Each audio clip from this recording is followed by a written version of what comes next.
going on, everybody? I'm Matt Harmon. Welcome to the Yahoo Fantasy Forecast, and it is a hell of a day to talk ball, which I say every day that we do this show, but it is especially a hell of a day to talk ball because joining me today is Nate Tice, ladies and gentlemen, for the first time in almost 4 months since our post-draft Dynasty mock draft show. Nate, it's a little weird to say that, though, because I have seen you multiple times since then because we do Football 301 together. But for the people of this show, for the people on our new fantasy YouTube channel that we have launched here, we welcome you back to the program, buddy. How's it going? It's going great. Yeah, it's not canon on this show. We haven't seen each other in 4 months on this show, on this timeline, but in the multiverse of Football 301, we haven't seen each other. No, but it's great to be here. Great to be, the turntables. We're on, you're hosting. I get to be the little analyst over here. It's going to be great. I'm very excited to be here. It's great to see everybody before the show too. So this will be fun. And we get some juicy tight ends that we've hinted at on all of our preview shows. We've gone through a couple of these guys as breakout candidates. So I'm actually really excited to get to the meaty part of this show. Oh, absolutely. This is it's going to be a true freak's delight. If you like tight ends, this is going to be your show, okay? It freaks delight because this is a tough position to solve, Nate, which is why we wanted to have you on for this particular episode. So, again, before we move any further, great to have you back, buddy. Congratulations to you and the family. We're all very happy for you. And happy to have you back here and mixing it up with the freaks and geeks on the fantasy football feed. So, again, we are putting a bow on the position preview week here on the podcast by looking at the tight end position, which is why we've got Nate here today because we're going to need some real football takes in addition to the fantasy nonsense to figure this position out. Segment number 1, that's exactly what we're going to try to do. We're going to have a big picture tight end conversation, why this position is so specifically difficult to figure out in fantasy. Segment 2, we're going to go over the tight end landscape. Segment 3, there's a real run on tight ends kind of in the mid to late rounds. We're going to cover that. Sleeper tight ends in segment 4, and then true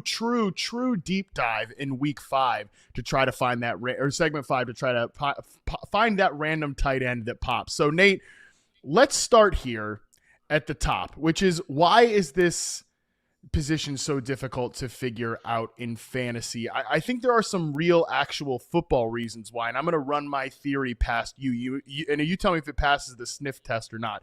Number 1, for a tight end to be like a real difference maker in fantasy, and this is going to become apparent when we get to the big 3 here in just a moment on the other side of the break, you got to be like the number 1 or 2 targeted player on your offense. Yep. That's really rare because, Nate, most offenses do not typically run through the tight end as the number 1 read in the concept. True or false? Does that make sense? True. That makes sense. And also it's true in general terms. Not many offenses, especially in college, but yes, in the NFL, where the tight end is the true number 1. I would actually even say there's only maybe 1 that comes to mind. I'm sure last few years, there's going to be more. But I think actually as we go in this discussion, but it is really hard for a tight end to get, just think there's 5 pass catchers at maximum on a given play. So target share is generally 20% if we call it all even, but it does not work out that way, as you know. So, but how many guys get up to 25, 28, 29, 30, those high numbers of the target share? It's not a lot. There's only certain offenses that go that way. Tight ends are asked to block. There's plays that are generally more used now. RPOs is one that come to mind, where sometimes the tight end is even on a route. There are some that are on a route. So there's times where they're not even getting as many opportunities to get those catches and the juicy catches. They're not asked to run downfield as much. So they kind of have to create some of their own magic. And usually there's 3 major eaters of the targets in an offense, in a good offense. And it's hard for a lot of tight ends to even get to that number 1 spot. But like you said, most of them are a number 2 generally, or a number 3. Yeah. And so basically for people that aren't, super into the X's and O's and route concept, how the whole thing flows together, a lot of times that tight end is you've talked about this with the Rams offense, the flat controller, right? The reason you're watching games on Sunday and you're like, oh my God, how is Puka Nacua wide open in the middle of the field again? Because they've got, 1, sometimes even 2 guys controlling that flat defender so that they can vacate that portion of the field. So that's part of it.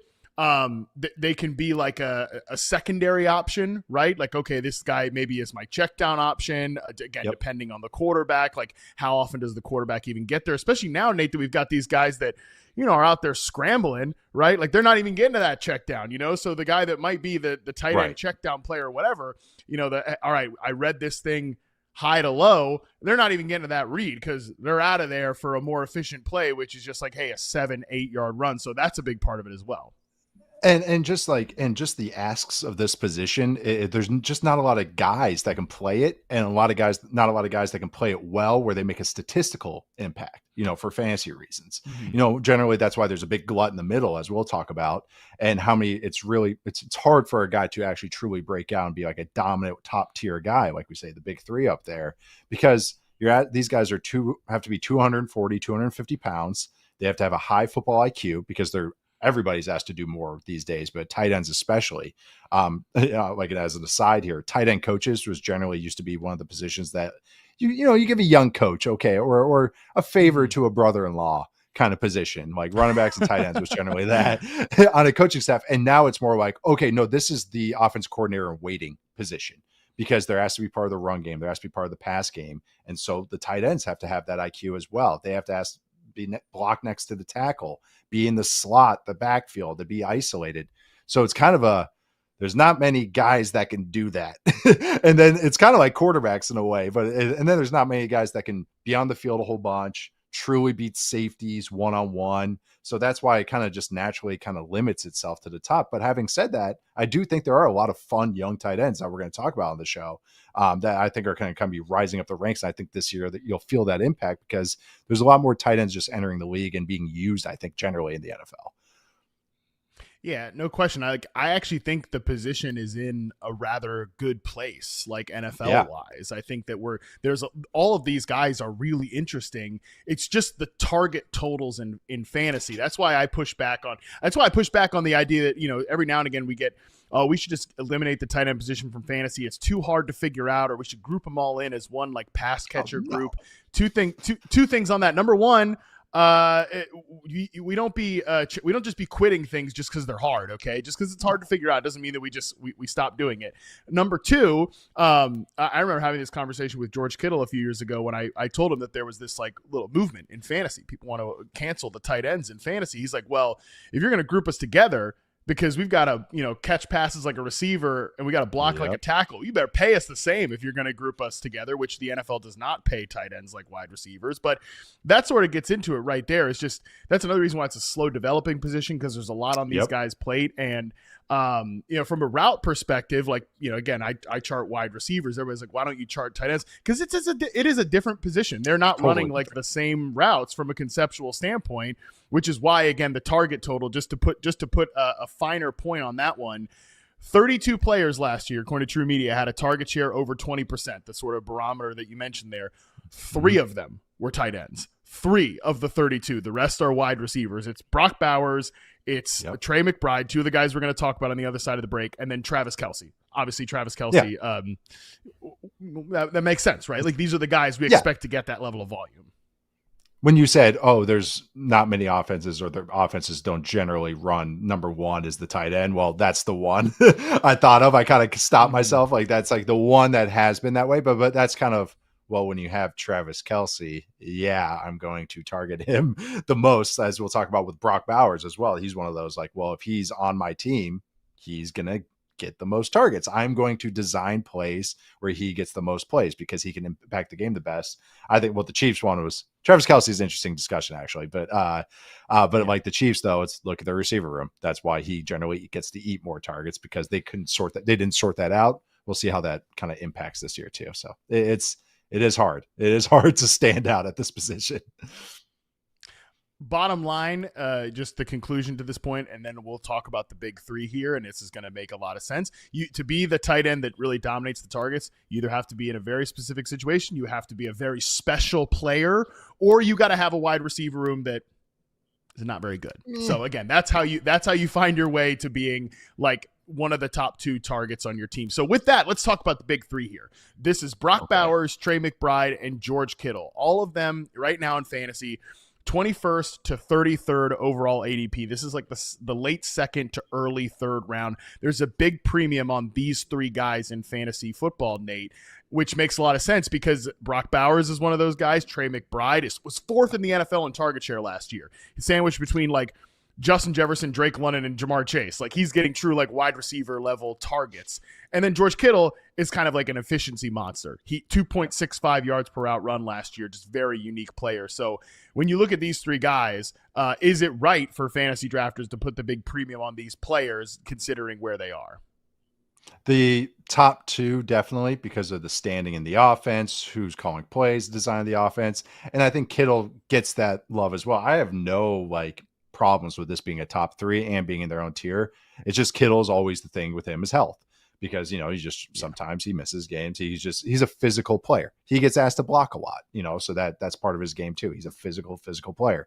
But the other two, Bowers and McBride, Bowers is going to be the guy of this offense. And it's not every offense that I'd be like, oh yeah, this coordinator is perfect for him.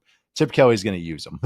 I think it's going to be a lot of horizontal stuff with, Geno Smith's going to push the ball, but Chip Kelly loves mismatches and loves using these types of players, these hybrid players, whether it's a receiver running back type or receiver tight end type.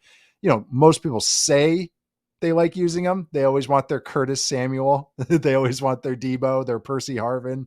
They always say that they want those guys, but like Bowers is kind of one of those guys he's truly more like a slot receiver. And no matter who the coordinator was, I mean, look at that, how terrible that offense was last year. And there he is racking up 1,000 yards, most impressive rookie tight end season. So he's like definitive number one to me. And I think that's how most people view it. Also, though, Michael Mayer, this offense could maybe possibly support two tight ends fantasy wise, maybe as a lower tight end, as the season goes along, because first off, it seems like I think he had off-field stuff that he was sorting out. I think he's doing a little bit better. Chip Kelly's going to use a lot of two tight end looks, and just looking at they have other young receivers, but that has to sort itself out. So I just want to kind of make a statement on him. But dude, McBride, first in target share, like you mentioned, first in successful route or successful target per route, thirds in yards per route, thirds in first downs per route.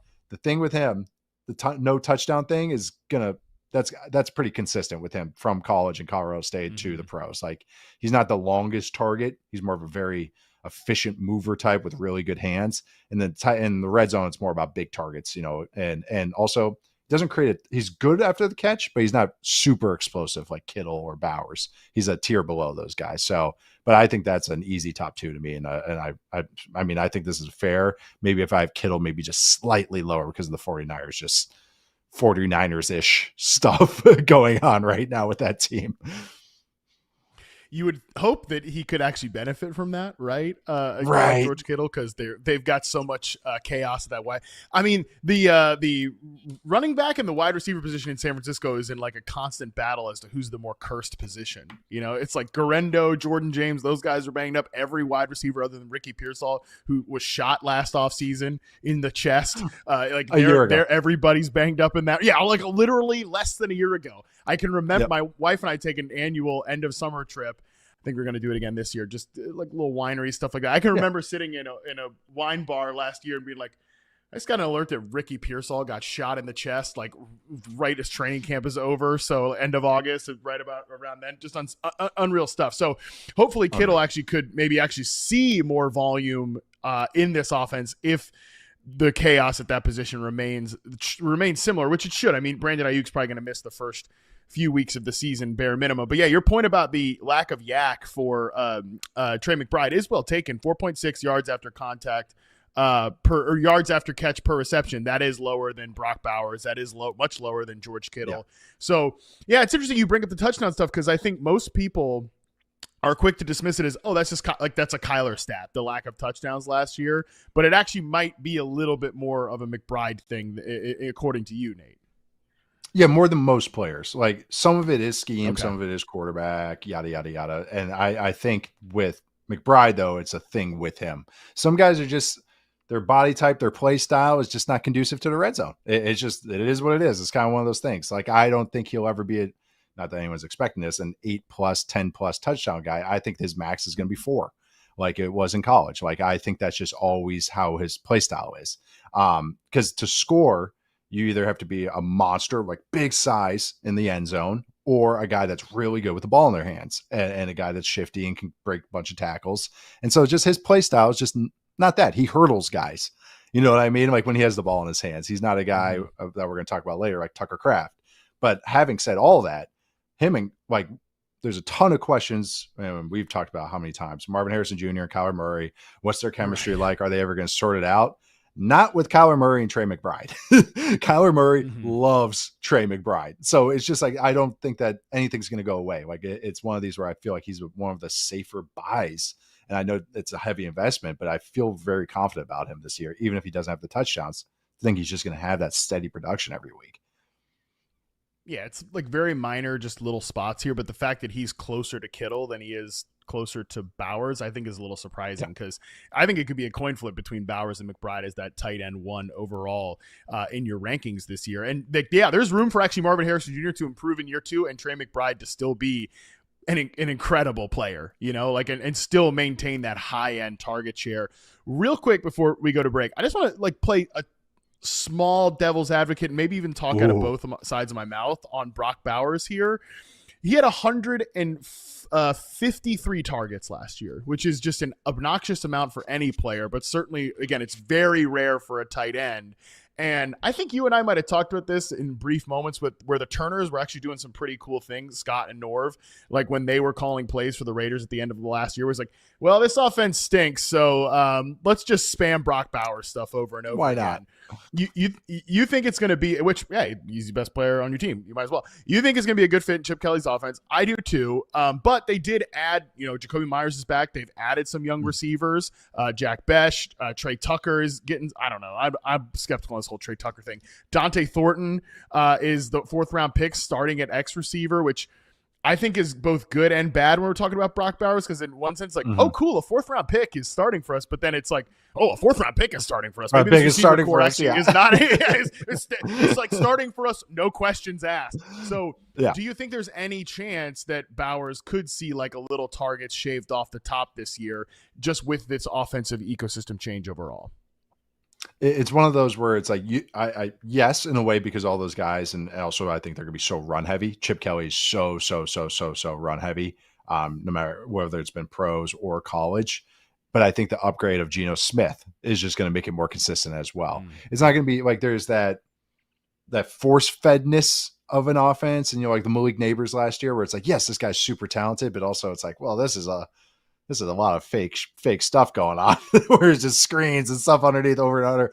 Well, I think with Bowers, it's like maybe some of that, it's going to be a little bit more natural, if that makes sense, in the offense, in the flow of the offense, because they're going to have more mouths to feed, where it's like, well, we can give Bowers or Genty a screen, or we can run a choice route for a couple of guys. So I think it's going to be more natural in the offense, but I think the surrounding stuff actually helps him. So it kind of, I don't know, plateaus a little bit, flattens out. So that's why I'm still optimistic about it. And just, he's so talented. So, just college-wise, I wrote about him coming out of Georgia. Like statistically, like if you looked at him as more of a slot receiver, it's like his numbers were bonkers. And just eye test, he was just so explosive that it's just like, I think no matter what, the ball's going to find him. And Geno's going to know where his bread is buttered. And I think that's Brock Bowers. Yeah, incredibly talented player. So again, just like a slight question here that I'm not like moving my rankings or anything, but it's just like slightly on my radar that I've got like one eyeball on it just a little bit. All right, we are going to go to break. When we come back, we're going to talk through the other tight ends that are ranked quite highly this year. Not as high as these guys, but in that tight end one candidate range right after this.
All right, we are back. Nate, let's get into this group of guys here that I've basically labeled as the known commodities. These are the tight end 4 to 9 in drafts right now in consensus rankings. These are guys that are going off the board between rounds 5 to 7, basically. So we've got Sam Laporta up here at 49th overall, TJ Hawkinson 59th, Travis Kelce, who we talked about a little bit before, 62nd overall, Mark Andrews 63rd, David Njoku 79th, and then Evan Ingram at 87th. They're sort of their own little block here between the elite guys and then the late rounds. Let's start with Sam Laporta, who is sort of boosted up ahead, like pretty clearly at the top of this tier at 49th.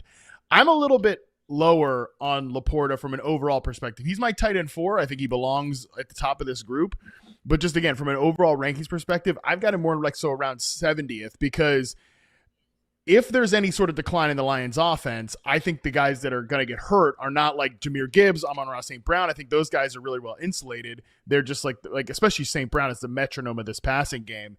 It would be the secondary players like Laporta, Jameson Williams. So does that logic make sense when we're talking about tight ends from a like pass concept perspective? It does. And this just is my little conspiracy theory on this Lions offense. A lot of hype about Jameson Williams, right? New offense coordinator, John Morton, receiver guy, former receiver coach by trade. Interesting. Ben Johnson, former tight end coach by trade. Oh, okay. Who are these secondary players? They're going to get it. Sam Laporta was kind of number 2 option. Got a lot of love, got a lot of isolated routes, got a lot of fun stuff designed for him, a lot of screens. I don't know. Maybe some of those could, start going Jameson Williams' way. A lot of hype building with Jameson right now. So, just gotta have to mention that. But no, I do think with Laporta too, he's battling an injury right now. I'm blanking on exactly what the injury is, but I think Dan Campbell said, hey, it shouldn't be serious. It's not serious, more of a bang up, but that's something with Laporta as well. Coming from college and in the NFL, as he has a history of getting banged up. I think his numbers, his second season, are a little bit more realistic to what he kind of is in the pros. I think kind of like the first year was I couldn't have gone better. And I think last year was more of what the natural flow of this Lions offense is going to be. And I think they invested a lot in Jameson. And I think that we talk about this, who is battling to be Amon-Ra St. Brown's going to eat the targets. So it's battling for that number 2 spot. And I think that's more leaning towards Jameson, which is not a knock on Laporta, is that Williams is approved. No. And I think this is more just a natural spot for him in the flow of the offense. And you got Jahmyr Gibbs, and you got even David Montgomery eating touchdowns in the red zone. You got those kind of factors as well to consider as well. So, I really like Laporta as a football player. It's just like, I think last year was more realistic to his expectations year in, year out. Well, number one on the whole Jameson Williams breakout thing, my theory on that is that he, the hype from camp, I feel like he's one of those players that you just always have to have the carrot out. You've always got to be feeding into him oh my God, we love Jameson, we love this, that, and the other. He is really crushing it right now. He's ready for a breakout season. I'm like, guys, you talked about him like this last year, and then he went out and had 1,000 yards on fewer than 100 targets. We're good. We did it. We did it already. We won. You won. He already broke out. But although this whole Laporta thing is a great example of what we talked about at the very top. When there was no Jameson Williams, yeah, he was that second target on the team. But then the second that you get a guy in Jameson who's not a perfect player by any means, definitely still has his flaws, but is a number 2 receiver and can give you some pop on those crossing routes and slants against zone coverage. There's a lot more equity in the Jameson Williams target. So he's again, I think Laporta's fine, but he's a cautionary tale from what we talked about at the very top here. It's one of this tier, and I'm not, sharing news with anybody here. It's just hard. It's proper value with this tier, because this is the kind of tier where it's you got overdraft a guy by a round or 2, as opposed to, or the guys that I think in the tier below is where you find true value. I think these guys are so properly valued, or even slightly overvalued because of some of the name recognition and past kind of stuff that's gone on with them in a positive way. So I think that's this tier always just, it's one of these where I was oh, sure, would I point to a different direction when I'm in rounds 5 to 7, as opposed to, and just wait on this position. And that's why it's just so hard with these guys. I think sometimes they can be a little overpriced, just slightly, but even though they're good players, just slightly overpriced in this range. Well, if you couldn't tell when I said I have Sam Laporta 70th overall, the next 3 guys are all ahead of that. So, and like, this is how my rankings flow generally. So it's like, I'm not taking a lot of these guys either. And Nate, we've been, Justin Boone and I have been talking on this show, like how damn good the rounds like 5 to 8 wide receivers are this year. That's when you really feel the depth of that position. It's just, there's so many good players, and it's a mix of young guy. It's a mix of kind of like known commodities, like your Devontae Smiths. Like, all right, I know what he is. I know what I'm getting. Mm-hmm. I'm good there. It's guys that are kind of on the come up, like Xavier Worthy. It's the James Williams who we just talked about. It's the it's the rookies, the Chetro McMillan, the Travis Hunters. Then there's also kind of like boring veterans who are still doing it. You know, Calvin Ridley still doing it. You know, Stephon Diggs looks like he might be doing it again in New England. So that's where I'm attacking wide receiver. And this is more than ever, I'm trying to think about fantasy this way. You know, years into playing this, I'm trying to figure it out. Never will. Like if I'm going one direction, I'm sacrificing somewhere else. Like this tight end position, this tier has been pretty easy to sacrifice. It's maybe not fair to some of the guys, but it's like a lot of these guys, I feel like I've seen their ceiling. So it's like you use the term known quantity with Devontae Adams. I feel like I know that with these guys, but in a more negative sense, where it's like, all right, well, am I getting, what value am I getting for drafting these guys? Yeah, okay, I checked the box. They feel like you're checking the box. The one guy I would say, and again, it's not a knock. Some of these guys will have nice, good, solid value and finish top 10 and all that. But it's is Evan Ingram, because of when we're talking about maybe there's more upside to the flow of the offense. Bo Nix's play style, like he targets his backs and tight ends because he's a touchdown to check down. That's how I'm figuring out how to describe him now. His touchdown to check down type of player. So where the tight ends work, you just mentioned this when we were talking about why tight ends are just like in how it's hard to find guys because of just where they are in the concepts.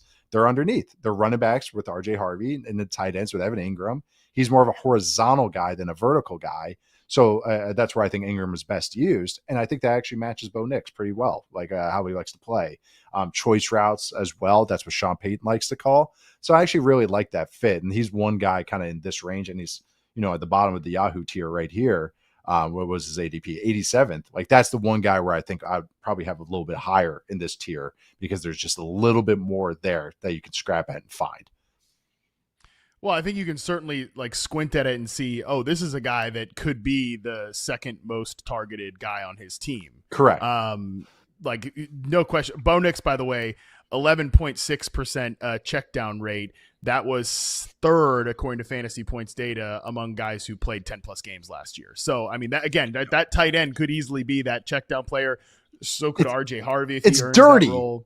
I'm not saying this is like a fun, like, oh yeah, like a fun way to like get points. It's a dirty way to get points, but it's like, oh no, but if you like want to get some cheapies, like I think Evan Ingram's going to be a cheapy tight end this year, like where you just get all these dirty points in 2-minute situations and on third downs. And you're like, man, he finished with 8 catches for 51 yards.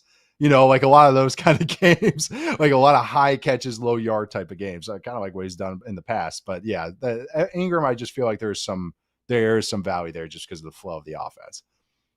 I love that the Yahoo projections, which we just had on the screen, if you're watching on YouTube, if you're listening on the podcast feed, maybe consider subscribing to the YouTube channel, Yahoo Fantasy Football YouTube channel. Maybe consider it. You even have the yards fewer than like 10 per catch. So like that, it's exactly what you're talking about there. And by the way, that's what he did in Jacksonville. Like there were some gross ways that production came about in Jacksonville. So no, that one, I agree. He stands out as a guy that could definitely be second most targeted player on the team. What about TJ Hawkinson? I know 59th overall. I will say, I had a buddy at the expo this past weekend refer to, I will not say what they said because it's inappropriate. This is a family show. Describe TJ Hawkinson and like taking him in a rather cowardly way, or an extra, let me just put it this way, an extra safe fashion. That taking TJ Hawkinson, you were being extra safe taking TJ Hawkinson to the point where it might be problematic. You won't really feel it. Anyways, TJ Hawkinson, though, 59th overall, he falls a lot further than that in the drafts that I've been in. So maybe for people that are, doing drafts with their buddies from work, their college friends, he's going 59th overall. But I can at least tell myself a story where he is the second most targeted player on the Vikings. You're not touching Justin Jefferson at the top. We get that. But Jordan Addison's going to miss the first 3 games with the suspension. I think last year, and we've talked about this, Nate, watching the Vikings, they could hit their home runs, no doubt about that, but they really struggled to hit like singles and doubles last year. And maybe this year, McCarthy just kind of playing it safer. Don't make mistakes. Don't push it downfield. Let's trust our good run game and our defense. They hope that run game's better this year. They've invested into it. Yeah. Maybe Hawkinson could do some similar of what we just talked about with Evan Ingram, where it's not flashy, but it's a lot of catches underneath. Yeah, and he's not a yak guy as well. He's a guy he's just very efficient as a player. He can get open, get the first down, kind of go down kind of guy. But I think actually, again, I agree with you. Addison on the field has me a little worried, but because that suspension, it's kind of nice where you get that first kind of month of the season. But it is one of those things where Addison's own play is going to eat into some of Hawkinson's, where it's a 2A, 2B kind of thing. And this is kind of just their offense. But I agree with you. I actually think his fit with McCarthy is great, because McCarthy has targeted tight ends before. In college, he had Colson Loveland. So he's not in that offense with Jen Harbaugh, like targeted the tight end. So it's not those routes, the corner routes. I think we just saw the video, over routes, stuff over the middle. A quality of McCarthy is that he's willing to do play, or he's pretty good on play action, and he's willing to throw over the middle. Who works over the middle? The tight end. So it's kind of he has a natural stylistic fit with Hawkinson. The thing is, again, we're talking about this tier, you kind of know what you're getting with Hawkinson, and kind of, it's all based on his health, of course, and seeing all 17 games, I should say. But it's just, he does stylistically fit with the offense, obviously the offense, but the quarterback and everything in his play style and all those types of things. It's just the upside of him is just kind of a known quantity, I think. Mark Andrews, where is Mark Andrews at this point in his career? Like, how much does he have left individually? Because it's funny, you talk about him like he's like, not you, but like we talk about him as if, he's like Travis Kelce, and I don't even know that we need to touch on Kelce. Like, I think we all get the situation. Kelce's on his podcast with Taylor Swift, getting millions of views yesterday. So, okay, he's all set. But put him in the title. Right. Yeah. Put him in the title, put him in the thumbnail. We're good to put Taylor Swift in the title. I don't care. Like, let's just get some views on this bad boy. Mark Andrews, though, we talk about him like he's like Travis Kelce's age. He's not even 30 yet. So I think he's just like, he had this slow start to last season, but remember, he was in a car wreck like in the preseason training camp. Yeah. Maybe he started off a little slow because of that, but did catch a lot of touchdowns. And Isaiah Likely, who, it sounded like they want to give an extension, I think is kind of like nipping at Andrews' heels. He's coming into this year banged up as well. So, like, again, I don't take too much of Mark Andrews at 63rd overall, but if he's somebody who falls a little bit later, I'm willing to at least, like, it's a great offense. Why not invest into it? Right. And he's going to have opportunities. It's going to be a great offense again. In a weird way, DeAndre Hopkins kind of eats into maybe some of those touchdowns, because it's been a kind of frustration of maybe the team building with the Ravens. It's like, I've always wanted to see Lamar with a big receiver. And now you finally get DeAndre Hopkins. Well, DeAndre Hopkins on the tail end of his career, but there he is. But Andrews has always been that red zone target for him. They got pretty good chemistry. They did some read routes with him as well. So because he's had early chemistry with Lamar, I think Andrews is always going to have a role. But like you said, Likely is eating into that role as well. And it's just like, it feels like just like one week and the other, it's hard to pick which one's going to be out there. So again, it's just, I kind of stay away from Andrews. I think it's some of that too. And if I just want to be honest, he always has a lot of drops, especially in the red zone, especially in the end zone, I should say. Wow. And it always is very frustrating. Not anytime recently in a big moment. No. Oh, no, right? So like that just is one of those things where it's like, as a fantasy owner, I'm always just like, I don't want that on my team. And so Andrews is hard to gauge for me. And because there's a lot of mouths to feed. And there's a lot of guys that can score touchdowns. Yeah. I think tight ends, you just need those touchdowns. So that's why I just kind of stay away from him and Likely, even though I love them as a tight end pairing. It's when in fantasy, I kind of stay away because it's just, everyone just eats into each other. So it's hard to truly gauge where to buy him at. But like you said, actually, I should say, caveat, like you said, if he falls, great. But in this range, I don't really like him. Yeah, there's just too many other appealing players in that 63rd overall range, like that I would just rather take. But he's a guy that definitely, if he falls, I'm open to it. That's sort of how I'm analyzing him. And yeah, I mean, I'm caught up on the idea of Todd Monken saying, "Hey, DeAndre Hopkins being here definitely makes me want to play more 11 personnel." Although I do view Charlie Kolar as a starter. I was like, "Come on, Todd, Pick a lane. pick a lane. Tell me the truth. Everybody's great. Don't tease Everybody's me. going to score. Yeah, please. Yeah, Last guy in this tier that we haven't talked about yet, and I mean, to me, the guy that I have not ranked here, I have ranked way lower than this, that I just am not taking in this group, is David Njoku at 79th overall. I don't know what, I know he's a good player who has definitely had big stretches in fantasy before with Joe Flacco. Last time he was there, we actually saw a big stretch for David Njoku, but dude, the fantasy community is just like obsessed with David Njoku. I don't know. I'm not with him at 79th overall because I'm not like trying to take Browns players this year. Right. Perfect. I'm not like trying. That's my analysis. Right. It really truly is that simple. Like today, we found out today from Andy Slater reported this. Other people have corroborated it. Cleveland Browns running back Quinshon Judkins, the rookie, is not going to face any formal charges. Prosecutors declined to move forward with the case. Okay, great. Well, he's still got to get into camp, and like he's way behind. So I'm not like, oh, let me get Quinshon Judkins up my fantasy rankings. I don't know if you just saw this, but remember Isaiah Bond, the rookie? He just signed with the Browns. He just signed with the Browns because his charges got dismissed or whatever. Like. So just, I mean, come on, Browns, like get serious here. Sign Isaiah Bond, unbelievable. So there's just like there's a lot of stuff going on with the Browns. We know what the quarterback situation is there. I'm not like David Njoku at 79th overall seems crazy to me. So I think we can just like Cedric Tillman's the only one that I'm interested in on this team because he quite literally goes undrafted. Yeah. That's like the one buy low guy. That I'm right lockstep with you. And again, and what you've seen the peak, I think, with Njoku, like 2023, 81 catches, 82 yards, and 6 touchdowns. That's fantastic. I don't think he'll scrape that again because that was like a circumstances of a whirlwind and everything. I think they have better receiving talent now, even if it's not phenomenal. I think they do. I think no matter what, this can be a run heavy offense as well. I think Njoku is always going to have a role. He's a perfect example to our first discussion about a guy that took time to grow. I think he was drafted when he was 20 years old. But a guy that became a different player than what he was drafted to be. He was such a good athlete and everything. He's developed into a very good two-way tight end as a blocker and a receiver. But it's just one of these where in this offense, in just the situation, 40-year-old Joe Flacco is one injury. He was not good last year with the Colts. We have Rose. Not good last year. He was not good outright last bad. year. So that's the thing is we all make fun of Anthony Richardson. It's just that, like, maybe not me, but a lot of people make fun of Anthony Richardson, and they benched Joe Flacco to put Richardson back in because that's how bad Flacco was going. So it's like, we just remember the Browns was a lot of fun. That Houston game in the regular season was a lot of fun. The Amari Cooper game and Njoku getting stuff. But I just think that was just a situation. But he's one little injury, one finger, one thing from Kenny Pickett, Dylan Gabriel, Shadur Sanders, or worse, three of those guys. Those three guys are all hurt right now. So it's just like the Browns are just such a stay away from me. Although I do want them to trade for Tanner McKee from the Eagles. That on a side note, I wrote about that today. I want the Rams and the Browns. They both have 2 first-round picks. One of them should trade for Tanner McKee. I know, right?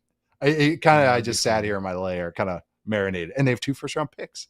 They're like the team, like to do it. I know, sorry, but it's perfect schematic fit. Yeah. We can do a whole show on that, but it's never going to happen. Instead, they traded for Kenny Pickett. They called the Eagles, and they got the wrong backup quarterback. 5th rounder for Kenny Pickett. I'll never let that go. I'll never let it go. Assets for Kenny Pickett and DTR. Not that. Well, negative. You played a Hall of Fame game. He did. We'll never forget that. But yeah, man, it's just, again, to me, David Njoku 79th overall. All these Browns, like all the numbers from the Jameis era are fake. Okay. Yeah. Definitely Ingram. And again, several guys that we're going to talk about next in a really fun tier here. Yes. The kind of where we really get a run, I also will take over David Njoku as well. It's a very interesting group. We're going to break that group down, Nate, right after this quick break. A lot of fun players, so make sure you stay tuned with us. We'll be back right after this.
All right, we are back. Peel the curtain back here a little bit. Nate and I were talking in the break that that last section, a little bit of a snoozer. Okay, not the most exciting players in the world in that last here. This is a fun group of tight ends here, and like the ADP data proves it. This is where like I was kind of surprised putting this together for the show today, because this is a real run on the position here, Nate Tice. It starts with, I'm going to say it, our guy, Tucker Kraft, okay? Yeah. 98th overall ADP here. And apparently, when Tucker Kraft goes off the board, that's the siren song. Everybody take your tight end. Everybody take your tight end, because then it next goes Dalton Kincaid, 115th overall. Dallas Goedert, 116th overall. Jonnu Smith, 117th overall. Jake Ferguson, 118th overall. And then Tyler Warren at 119th overall. It's literally just like so boom, boom, boom, boom. All right, let's fill this. Let's fill that tight end spot out there. So let's start with Kraft, though, here. Nate, I know you are one of the OG Tucker Kraft bandwagon bros here. I've got him on a dynasty team. As much as I love, I don't actually always love talking about that wide receiver room, but as much as I talk about that wide receiver room, this guy might be the most fun to watch of the group there. Oh, he is. He's their best pass catcher, or at least as it stands right now, most consistent at the very least. First in yak per reception. Talking about that, this guy is an absolute bulldozer. He's got some similarities to Kittle, but he's not as explosive as that. But like as far as play style, where he's a good blocker, he wants to run over everybody. He's athletic. He catches just about everything. He's trustworthy. I love him as a real football player, but I think the stats are falling. They have another tight end in Luke Musgrave. Different style of player. Luke Musgrave is going to be a more of a like best ball type of player. Where I think with Tucker, it's just like dynasty is a great buy for him. I think this is the one where he could surpass everybody in the section above him pretty easily. I think this year their tight ends are valid with him. The design of the offense uses tight ends in the red zone. He's worthy of those catches. It's different. He's a different yak guy than Trey McBride because, well, first off, you can see in the stats, but because he's willing to get physical, red zone, everything's tight. You can't hurdle into the end zone. You got to run guys over. Tucker's like, yeah, sure. I'm good with that. And also he's just got good hands and trustworthy hands. Jordan Love had a throw that I think was Next Gen Stats said they don't want to release this yet because it might hurt people's feelings, but hardest thrown balls, miles per hour, how many, how fast all these quarterbacks are throwing it. And the hardest throw ball was Jordan Love. I think on record, or at least last year, was Jordan Love's touchdown to Tucker Kraft in the end zone. It was over the middle of the field where he slid in. I really want to say it was against the Texans, but I could be wrong. But he's his guy. Love loves him. The coaches love him. I think he's going to be a breakout player this year. He might not be to that top 3, but he's going to rise and rise and rise. National standing, fantasy, real life, all this good stuff. Love Tucker Kraft. I am right there with you, both as a pass catcher, as a blocker, just a tone setter. Luke Musgrave is weirdly turned into like a little bit of almost like a sacrificial tight end. Like he clears space out in a way. I usually talk about like the sacrificial X receiver. He's like the sacrificial tight end too. Cause they'll do some things where like Musgrave runs like clear across the field. And I feel like this is not a real stat, but it feels like 30 to 40% of Tucker Kraft's receptions last year were just on like, he's that flat guy, right? Like maybe his original job is just to control the flat, and then Love just dumps it off to him. And that's why he has 10.59 yards after catch per reception or something like that. Just some outrageous yak per reception. Excuse me, it's 9.1. I discounted him there. All right, overinflated. 9.1. Nobody else is even close in like the high volume tight end range. So that certainly felt like an area where Tucker Kraft, that particular play, like again, 30% of his catches had to be that. So he's a yak guy. He's a touchdown scorer. And like we talk about a situation where he very well could be the second most targeted player on the team. I don't think the odds are in his favor. I think obviously it's going to be some combination of Golden and Jaden Reed at the top for this team, but Reed is currently banged up. Romeo Doubs has never been like a high targeted guy. We don't yet know what Matthew Golden will be. Matthew Golden, I love taking him in fantasy right now because he goes really late, but shoot, he could be more of like a stretch guy, right? And again, that's just more volume. So Tucker Kraft could certainly he was the second most targeted player on this team last year, I think. So he could be right up there. Well, yeah, I think he was second most targeted player on this team last year. So he could be right up there this year. Everybody's hurt in that room, so it's like him and Golden, I think, are the beneficiaries of that. And yeah, just the style of the offense. You talk about the checkdowns, and what's his face, with Musgrave and Golden, but Musgrave and Golden stretching the field. And you brought up this point after Golden was drafted about how much space that's going to create for everybody else on top of the own stuff that he's going to get. But that's where Kraft operates. He's a horizontal guy and an intermediate guy, so it's just the style of the offense as well. I think it's all systems go for him. He has a little bit of that Kittle. I mentioned the Kittle similarities. He's a physical player as well, where he's going to get banged up throughout his career. I don't think it's going to be one of those where he's always hurt, where he's missing 20 or 12 games a year. But I think he'll have those 2 off weeks where he's just banged up because he's just such a physical player. But yeah, I think it's all systems go with him. I lied. He was 4th on the team in targets, but it was all like Wicks led the team with 76 targets last year. That's not going to happen this year. Really? 75 for Jaden Reed, 72 for Romeo Doubs, and then 70 for Tucker Kraft. So they were all between 76 and 70. So it was rather close. Obviously, some of those guys missed time, and I think it could be that way this year. And I've been saying all offseason that I think we've over-indexed on how run-heavy the Packers were last year. Like they were 32nd in neutral pass rate. They didn't want to be that. That was just Jordan Love was banged up and the receivers were not playing consistently. Now, to be fair, Jordan Love just had surgery on his non-throwing hand thumb, but that is at least something to note. So he's already dealing with something, which I don't love. And then the pass catchers are all banged up as well. So there could be more inconsistency in that room this year. So maybe they will just pile it on with Josh Jacobs. But if they do open it up, Packers. I think all 3 of those guys, Golden, Reed, and Kraft, they go late.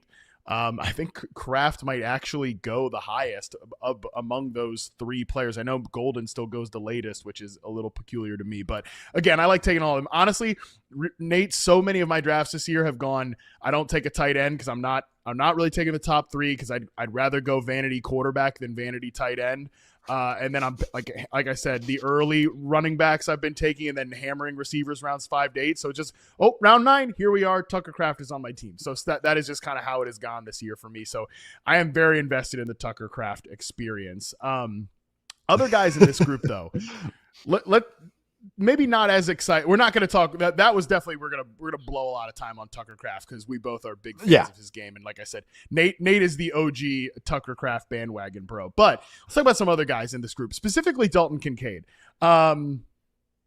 Nate, what is Dalton Kincaid? Like, is he good? Like why have things not worked out for him so far? I just don't know what to make of him. He's like he was overdrafted. I think his role hasn't been exactly what they envisioned because he's more or less a slot receiver for the Bills.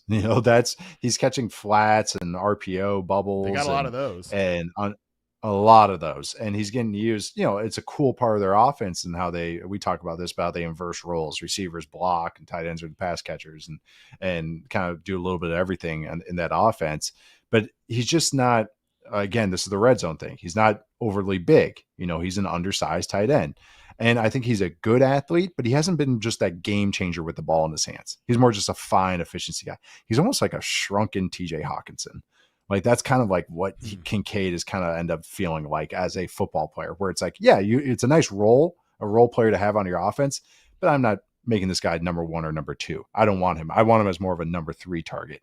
They got kind of like Khalil Shakir is also that number 2. And we talk about this. They have a lot of number 2s and 3s and 4s on this offense.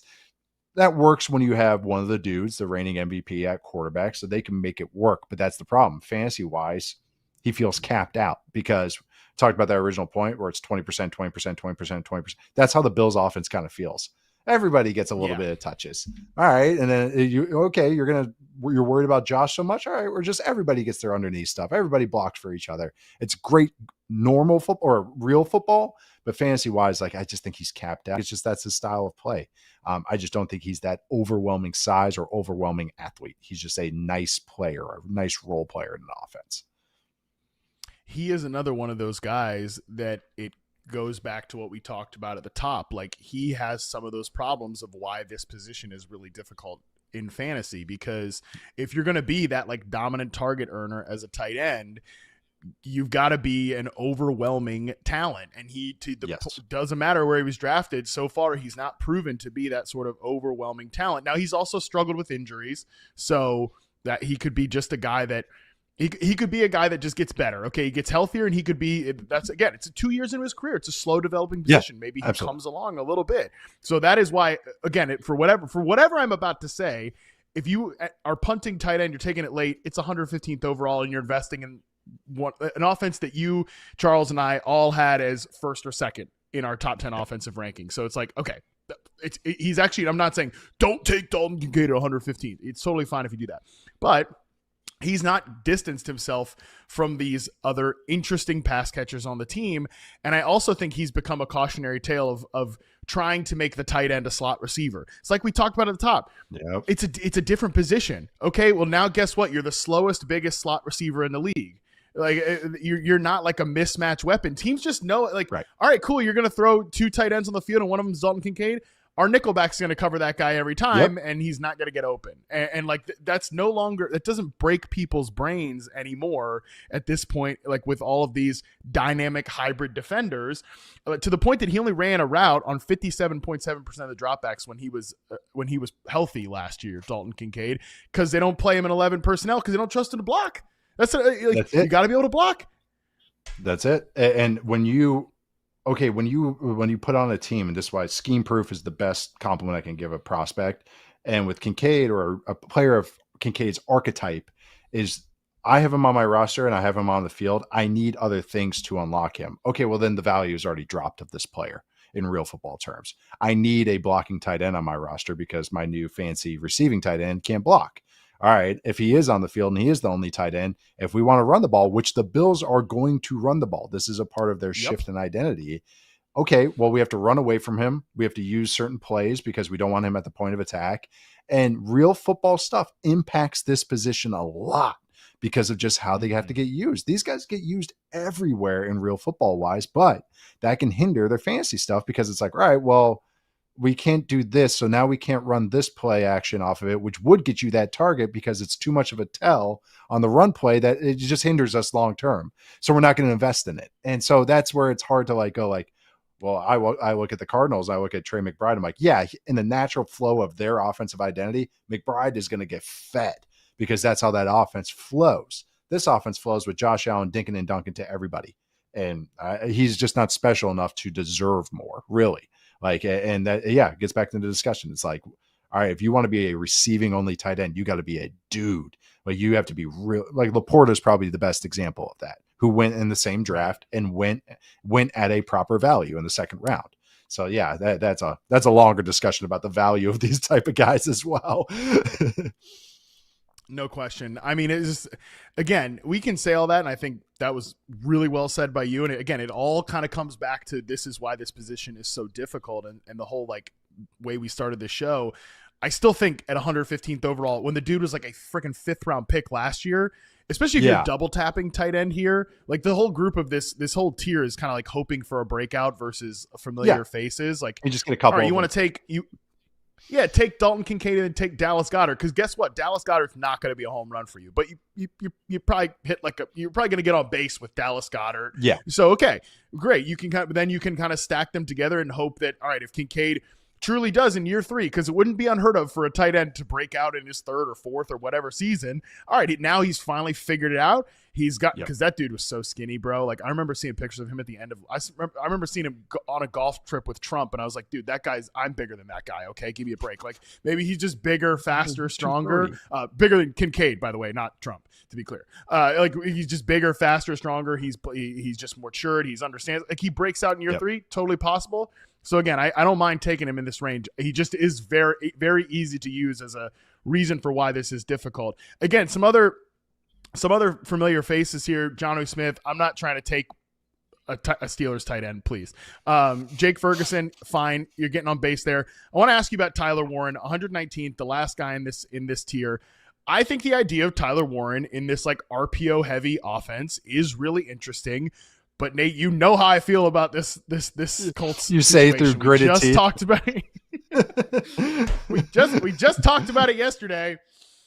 What? How are all of these guys supposed to be fed the football in this offense? I saw Steve Palazzolo, they host Check the Mic over there, him and Sam Monson. He said he was at Colts practice day because every other throw for Anthony Richardson is either the best throw you've seen or it's awful. Like truly.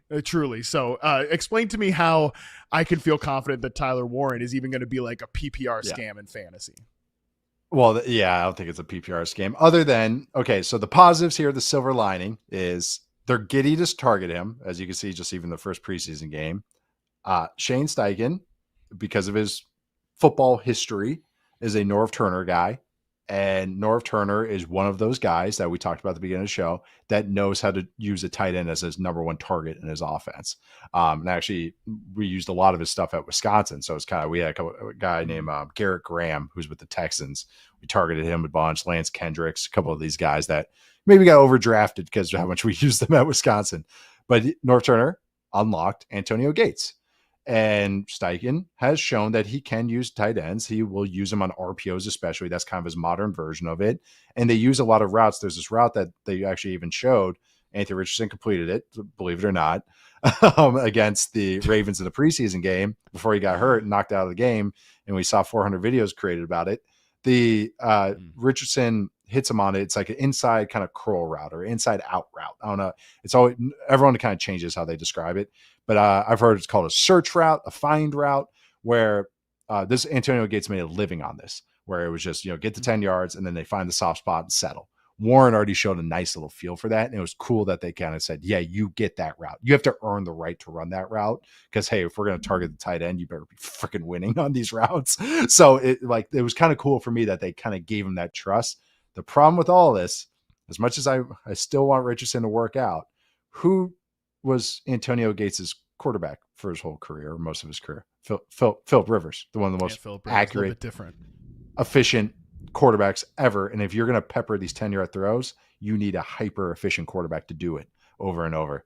So that's the worry. I think the usage will actually be there in some way, shape, or form, especially for a redraft tight end, rookie tight end. But Richardson's play style just gives a little worry. But I am fairly high on him, especially considering this tier. I mean, just looking at Ferguson right before him, George Pickens is going to eat. Like CeeDee Lamb and George Pickens, I think are going to just take such a healthy chunk of those targets that I think Ferguson, even though he's going to be a number 3, but it's going to be a heavy 1, heavy 2 to a drop off to that 3. While I think that Warren is going to somehow, some way always have those kind of efficient, consistent targets week in, week out. Yeah, I think Warren has a really good path to being the Colts' third most targeted player, which obviously it won't be accurate targets and it's not going to be a lot of targets because especially if Richardson is on. But other than that, let's call a spade a spade. I mean, it's like he's not going to be like a 68% hyper efficient guy. You're begging for 60, which is insane in today's NFL. I know. Oh, I do think if Danny Dimes kind of under center, I think Warren's going to get peppered with a lot of little targets if Danny Dimes is under center. That is Danny Dimes or he's going to get Leonard. the Wan'Dale Robinson treated. Oh, those two are going to feast. Mitchell Evans was the tight end in Notre Dame. They're going to pepper the tight ends if those two have to play.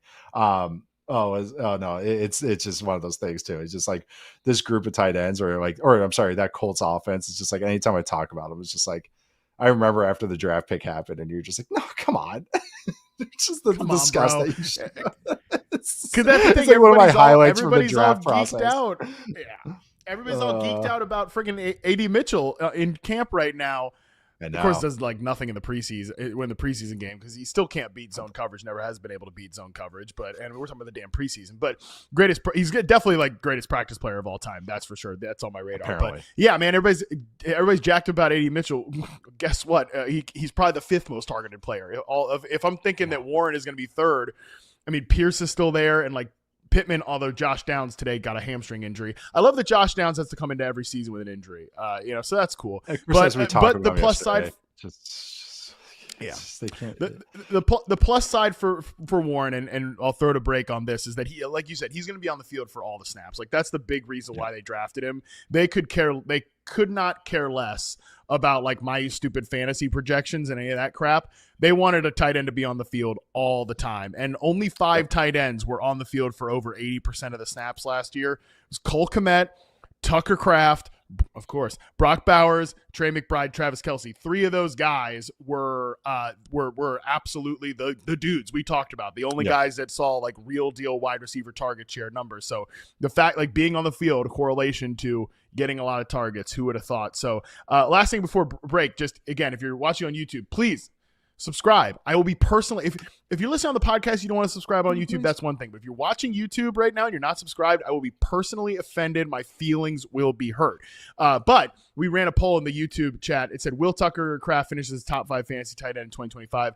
Actually, you know what? They're highlighting the fact that 52% of the people said no. I think the fact that 47% of the people said yes, that's one of those like, you know, you come out of a political campaign and you're like, well, we didn't win, but we made a statement. It's a moral loss. Yeah, moral victory. Yeah. We got the ultimate moral victory. Yeah. We get a little. It's what we took away. It's the lessons that we learned in that loss. We'll always remember it. No. They switched it around for us. Perfect. That's better. All right. With that, we are going to toss to another break here. When we come back, we are going to get into the muck. We are going to talk about some real deal tight end sleepers. Oh man, it's an interesting group. There's a lot of names here. We're going to get to those guys right after this quick break.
All right, we are back. Let's get into some names here, Nate, that are going outside the top 120 picks in Yahoo, but they are routinely getting drafted.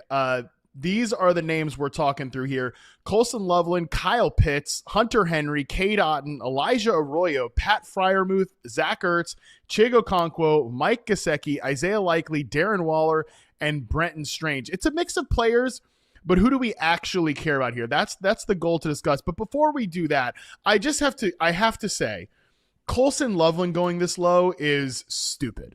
And I'm usually not mean about the ADP, the number 10 overall pick. But folks, the number 10 overall pick, let me be clear.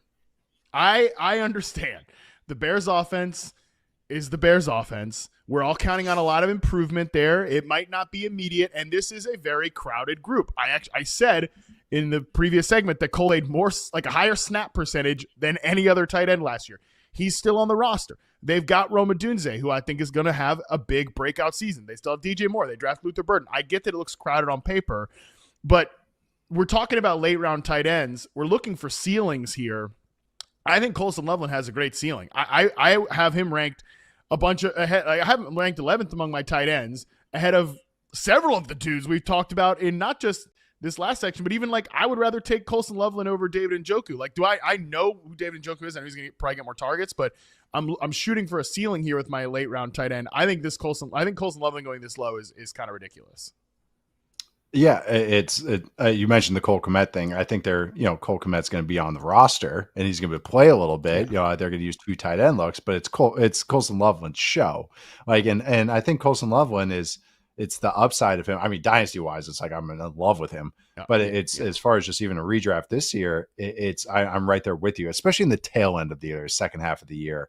I know they have an earlier bye, but that he's going to get that upswing. He can catch the ball. He's a yak guy. He can catch the ball in the red zone, so you can get touchdowns out of him. He's going to be a safety valve as well. And then this offense, I mean, how many times do you see that Lions offense with Ben Johnson, all those throwbacks to the tight ends? Okay, all those kind of like big play action plays that really take advantage of, overflowing defenses. Well, those are just cheapies for the tight end as far as fantasy terms. You get that one catch for 45 yards and a touchdown. Like, those are part of the offense, though. It's not like a thing I have to like really be abstract about. It's like, nope, I've seen it, and I can. Ben Johnson, who has tight end history, anointed this guy as his number 10 overall pick. If he thought Cole Kmet was okay, he wouldn't have taken another tight end. He would have waited till day 2 or later. Yeah. There's a reason they're taking this guy number 10. So I think they love Ndunze by all accounts. It seems like, Caleb Williams does too, but I think they love Loveland. I love Loveland. He was my number 1 tight end going into this draft. And that was some more projection down the road, but I still think he's going to impact. Sure. I mean, even the projected stats that just came up on the YouTube show, his stats were near Warren. So even if that's just like just more of a neutral stance of this, it's like, but I think there's a lot of upside here, even this year, because he's just so talented and a good player. Yeah, I don't know if you saw the draft, the draft phone call from Ben Johnson to Colson Loveland, but he said the stuff that like people usually say when you're like trying to justify a player in fantasy, like, oh, coaching staff loves him, Ben Johnson, tight end guy, like he loves like stuff that you just said. Ben Johnson, literally Colson Loveland, he's like, you're my first pick, pal. You know what I do with tight end, Sam Laporta, huh? You're about to be that guy. Like, he literally sounded like a fantasy Twitter bro, like saying, oh, you got to try.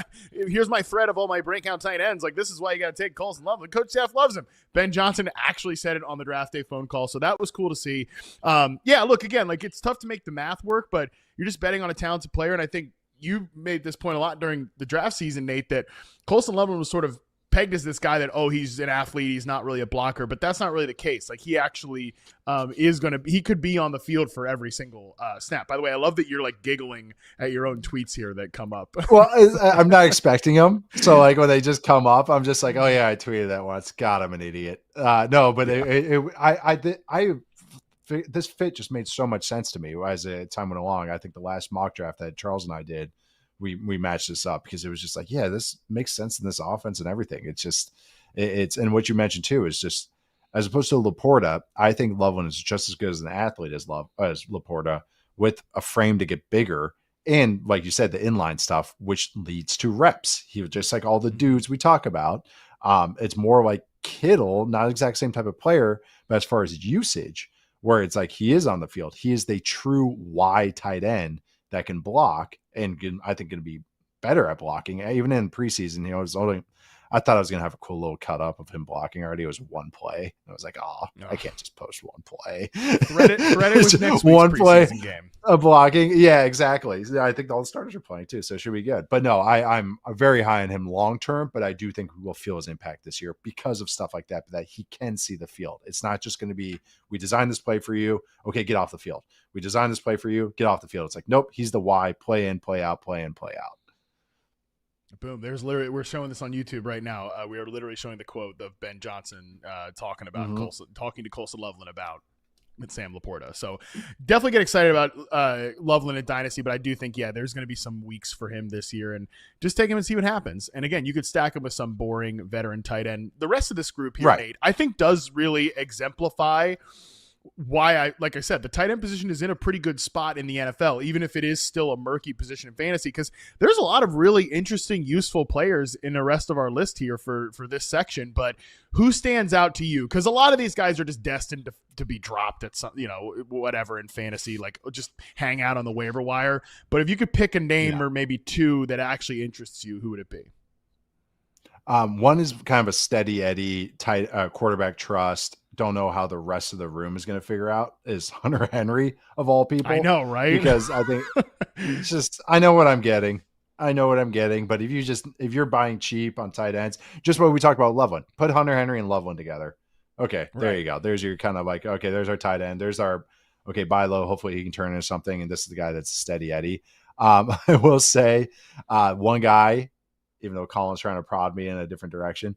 One guy that that was my breakout candidate for our AFC South preview for the Jags is Brenton Strange, who is a player that from prospect to now has really grown on me because of how he's playing the pros. He's gotten stronger. He can scrap in line. So again, that leads to more snaps.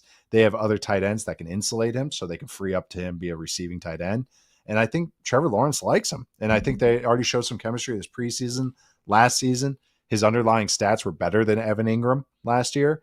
So I think that, Strange and just that flow of the offense and those screens we talked about with Liam Cohen, like he's one of these guys that I think should actually be a tier up.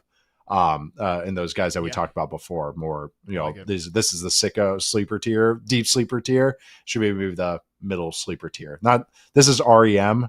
Maybe just you're the sleep expert. So what's before REM? Light sleeping. Yeah, that's a little like light sleep. Yeah, yeah, he should be a light sleeper. Right there, because I'm really high on Strange just in a real football sense, but I think he's going to have some fantasy impact as well. Even with Hunter, even with BTJ and all that stuff, I think he can kind of be a 2A 2B with Hunter as they work him into more of a role.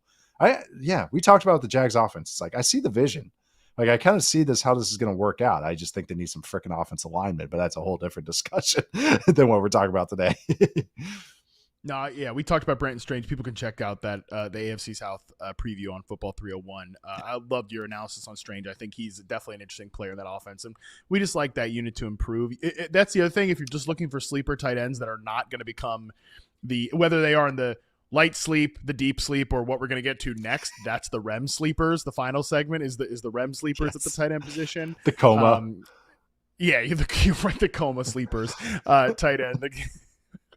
The turkey tryptophan thing. But if you're looking for someone to break out from those tiers, you're looking for a good offense that they're going to score a lot of touchdowns. That's basically what it is. And I do think Strange could be that. Chig Okonkwo is a guy I highlighted on the AFC South preview episode. Yeah. And again, I would just encourage people to go back and kind of listen to the full justification of it. But really impressive rookie season. He was targeted on 27% of his routes, over 2 yards per route run, was super efficient as a rookie. Falls back in his second season. Last year, towards the end of the year, he had like 3 productive games way late. Weeks 15, 16, 17, didn't play week 18 really. So maybe a guy that the coaching staff sort of kind of grew to like. And just again, I'm looking for free access to the Titans offense. I know it's going to be Calvin Ridley. I know it's going to be Tony Pollard. Who's that now that Tajay Spears has got a high ankle sprain? Who's going to be that third threat here? Is it going to be these kind of middling day 3 rookies? Is it going to be Van Jefferson? No. Is it going to be this version of Tyler Lockett? Probably not. Maybe it could be Chig Okonkwo there. So he's definitely somebody I think people should keep on the radar. Elijah Arroyo is another interesting name here, but I want to save him for the next segment because I actually think the reason that I'm not drafting Elijah Arroyo or participating in the Elijah Arroyo hype train. Yeah, the reason I'm not participating in the fantasy bro Elijah Arroyo hype train is we're going to talk about in the REM sleeper section, but we got to just address the Kyle Pitts stuff for no other reason, Nate, that then social will clip this section out and post the video. Okay. For no other reason than we got to do that. And maybe it'll make Colin happy as poor little Colin can be. Okay. So Kyle Pitts. Okay. Why is it not going to happen for Kyle Pitts? I think he's just too inconsistent of a player. Big sigh. I think big sigh because I want him to work so badly. He's still young, but why it's not working? I've heard. First off, I think Drake. Yeah, I know, right? Fire Arthur Smith. I think Drake London is first off going to be always the focal point of this offense. I think Pitts has just turned into, he's just not good enough of a blocker, and he's just not dynamic of a receiver, because all of his best receiving routes, we talked about the Tyler Warren discussion. Okay, 10-yard route, find the soft spot right there. Pitts is a strider, so he needs routes that let him go downfield, cross the field, runway routes. So, okay, now we're already taking off routes off the menu that he can run. In theory, he can run other routes, but it's not as effective as, why don't we just put, well, Darnell Mooney, if he was healthy, Ray McLeod on it. Why don't we just have Drake London run another route from the slot? So it's just, he's almost best almost used as like a sacrificial X in this day and age. That's how he's used. And it's like, and he's just not consistent, so even in the red zone where it's like, okay, we want to target him because he's such a big target. He's got pterodactyl arms. All right, well, he blobs. I mean, the one ball that Penix had an interception on at the goal line, I'm trying to remember who it was against, but pops right out of his hands and goes to the defender. I want to say the Giants, perhaps. But it was just he's just not reliable. And I think that's what frustrates coaches and quarterbacks. And he just isn't dominant in his area. And, some of that was the knee injury, and he lost confidence afterwards. And he's just a specific player. He's just one of these guys that, I do feel like he'll have that second team breakout, but how this team makeup is and everything, it's just, it's tough to find that role and find what he is actually overwhelmingly good at. Yeah. I got a lot of thoughts to follow up on that. Number one, I totally agree with what you said there, that he will at some point have a second act. I feel that, I do. He's so young. I mean, guy had 1,000 yards in his rookie season. Again, I don't know if you've heard, but he's young and he had 1,000 yards in his rookie season. So I do feel like there will be some second act for Kyle Pitts, because he did have a first act. That's the thing. He's not just some fiery pet little player. He had a great rookie season. So he's a year younger than Dalton Kincaid. Yeah. And he's been in the league for a minute now. And I'm really rooting for him to have that, because I had him on the podcast a couple years ago, and they're like, hey, ask him about fantasy. I'm like, I don't want to ask him about fantasy. I know what he's going to say, because the guys, this is what's so annoying sometimes about, I'm not even going to say fantasy players. I think media does this sometimes too. You build up a little hype bunny, and then I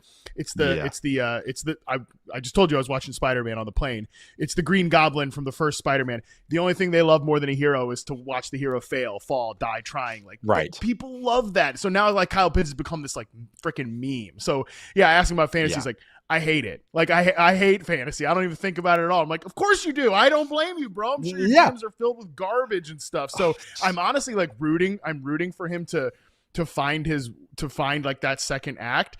But yeah, I mean, I had a conversation with our mutual friend Derek Klassen on this podcast. I think last offseason, about why Brock Bowers is a different type of generational tight end prospect, which is a curse word we should never say, but a different type of elite tight end prospect than Pitts, because the theory on Pitts was flawed from the beginning, where it's oh my God, you can get this tight end and line him up at X receiver. How cool is that? It's an even worse thing than what we said about Dalton Kincaid, where I said he's okay, great. Now you have the biggest, slowest X receiver in the league. That's right. And then he gets one injury, and now he's 10% less of himself. Now he's even slower, and so it's just, again, the theory of the play never really made any sense to begin with. Which of course, the Arthur Smith tight end galaxy brain thing. Of course, that was the one who took it hook, line, and sinker. But yeah, regardless, I struggle to see Pitts working out in this offense too, where they want that tight end to be an inline threat. And it really does all come back to what you said about Drake London, where that dude is just going to get pummeled with targets this year. I tweeted this, quote tweeted this post we have on the screen right now from @SayWhich where I was like, training camp stats only matter when they confirm my priors. Drake London was once again the target. Out of a total 19 Penix throws over the course of the day, 8 went to Drake London, 42% target share after 38 yesterday. I mean, shout out to this person, just target share stats in training camp. Oh yeah, baby. Drake London target yards per route run. Yeah, dude, what's the yards per route run? What's the successful targets per route run in the training camp practice? If it's about Drake London leading the NFL in targets, I'll read it. For everybody else, I won't. I'll read it for that. Absolutely. Because that's also it tracks because the end of last year it was just like, oh my God, he was just feeding them. And then every practice report is like 38.9%, yeah, 38.9% of 3 games. London's getting fed. London's getting fed. London's getting fed. And it's like, okay, all right. And then you see reports like this, and Darnell Mooney's hurt. And it's just like, okay, I see where this is going. And again, and Zach Robinson, so much of this offense has Rams and Sean McVay roots. What's Tyler Higbee's role in that offense? Like, yeah, he had a couple of like fine seasons, but it's always as an auxiliary target. Like it's featured on some screens, a couple isolated routes but that was to get other guys open. It was to put Kupp and other guys into the slot. And that way Higbee was the de facto X in the 1x3 formations. But again, it was part of the scheme as opposed to highlight the tight end. And I feel like, so even schematically, like Zach Robinson has no incentive. All right, I can target Drake London. I got a couple nice auxiliary receivers, or I can just give Bijan the ball again. Like I have no incentive at all to go like, well, we have to get Kyle the ball because we got nobody else. It's like, well, all right. And this isn't the staff that drafted him, so it's just all those things where it's like, I'm rooting for Kyle Pitts too. Cause I do think he'll break out at some point in his career, even though he already had 1,000 yards as a rookie. But I just think like right now, it's just kind of like, this is where he is. Yeah, of course, we put another poll up. I don't think we needed to do this, but we did it anyways. Kyle Pitts finally delivered on the hype in 2025. 80% people in the chat, hammering it. Again, moral of the story, we're rooting for Kyle Pitts to happen. It probably won't happen this year, so there it is. All right, we're going to take one last break. When we come back, we're going to rapid fire some true REM level sleepers at the tight end position because Nate is a sicko. I'm a sicko about this stuff, so we're going to give that to you right after this quick break.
All right, we are back. We are just going to talk through some true REM level, the deepest possible coma near sleepers here on this one. All right, these are the names.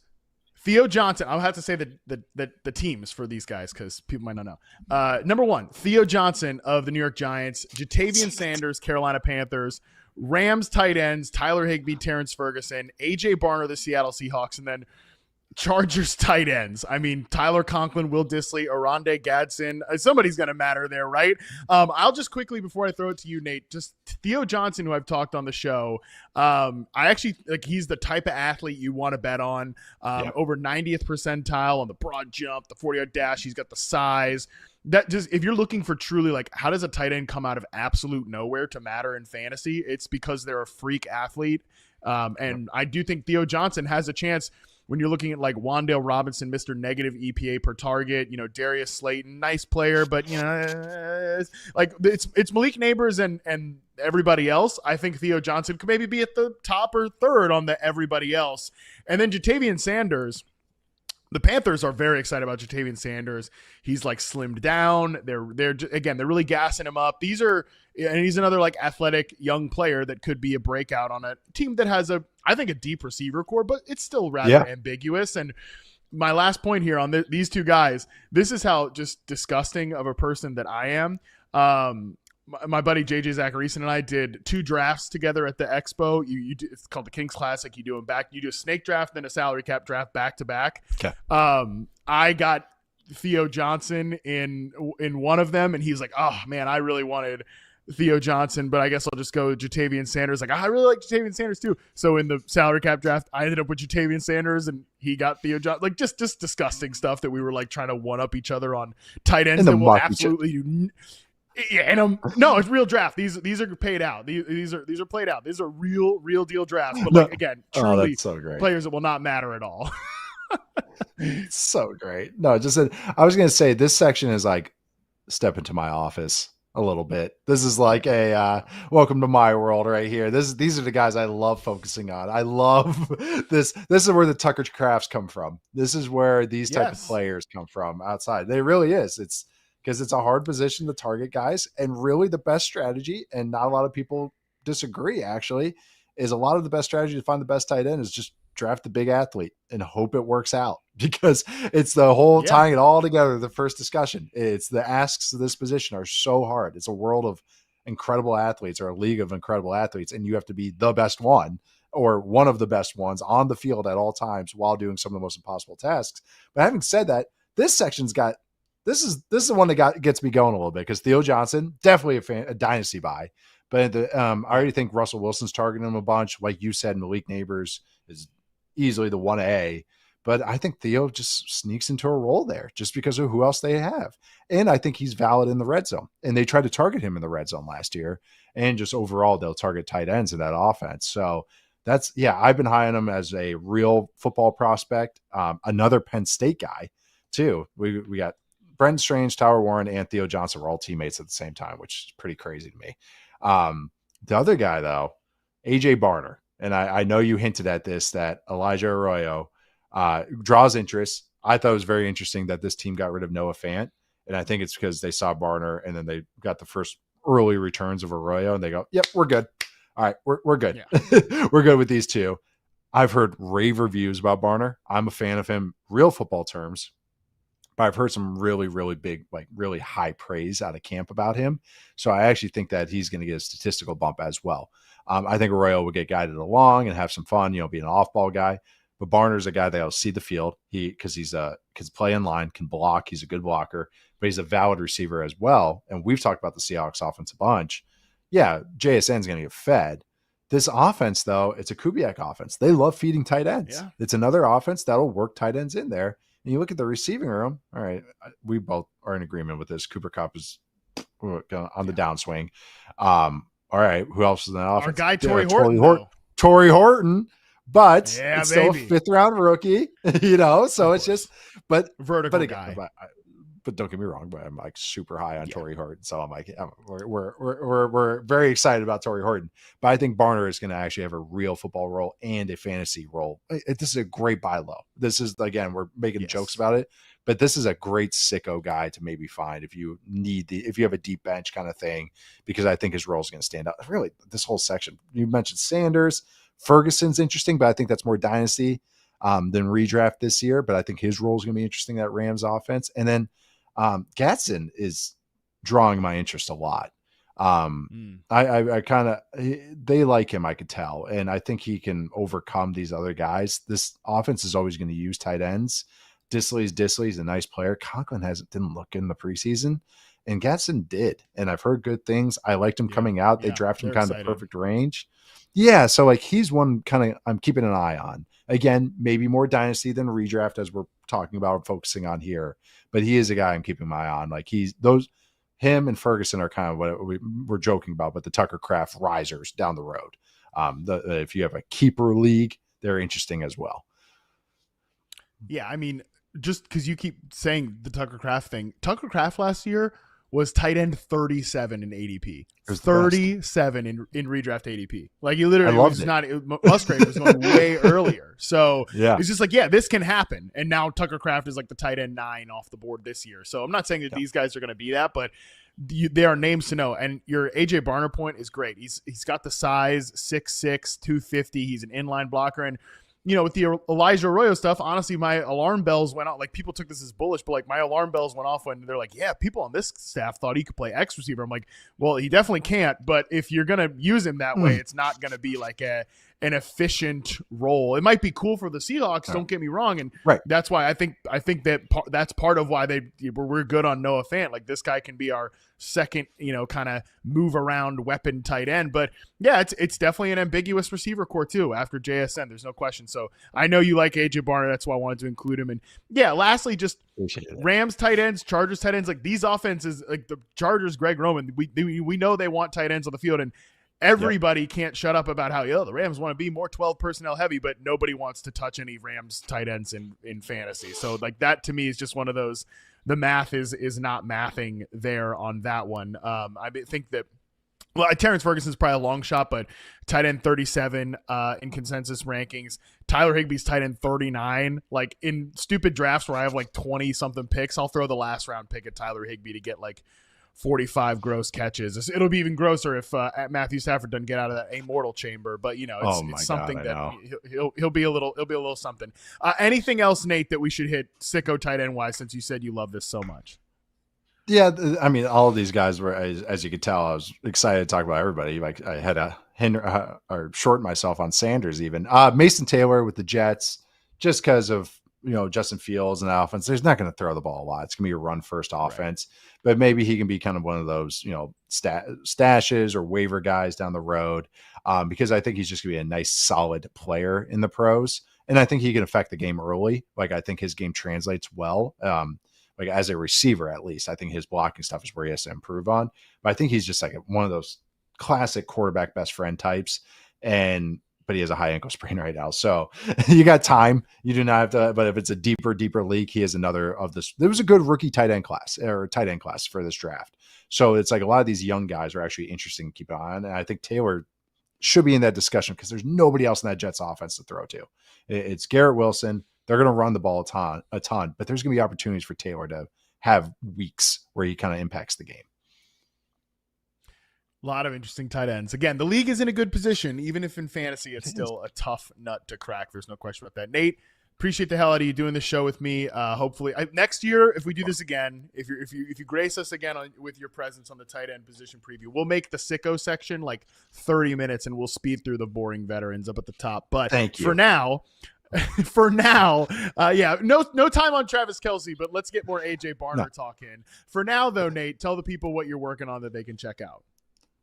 Oh, I wrote about some week 1 preseason standouts, you know, maybe what to look forward to the rest of the preseason or this weekend and week 2.